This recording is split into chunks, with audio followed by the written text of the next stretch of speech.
இருக்கிற மக்களுக்கு ஒரு பொதுவாக என்ன கருத்து சொல்ல விரும்புறீங்க உங்கள் அனுபவத்தில்? நம்ம எதுவும் சொல்ல வேண்டியது, அவனாக சிந்திக்கணும். அதுதான் உலகம் பிறந்தது எனக்காக, ஓடும் நதிகளும் எனக்காக, மலர்கள் மலர்வது எனக்காக, அன்னை மடியில் காற்றில் மிதக்கும் ஒளிகளிலே கடலில் தமிழ் அலையிலே இறைவன் இருப்பதை நான் அறிவேன் என்றும் அவனே தான் அறிவான்.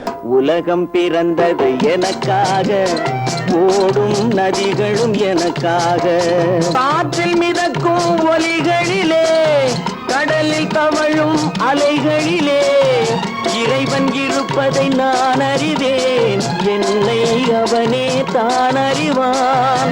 அவற்றுக்கு பேச்சு கேட்டே குடிசோர் தான்ற சுயமாக சிந்திச்சு சுயமாக சிந்தி. அதுதான் உன்னை அறிந்தால் நீ உன்னை அறிந்தால் உலகத்தில் எந்த முடிவாக இருந்தாலும் நீ எடுத்துக்க, அடுத்து கேட்டு முடிவு எடுக்காத. உன்னை அறிந்தால் நீ உன்னை அறிந்தால் உலகத்தில் போராடலாம்.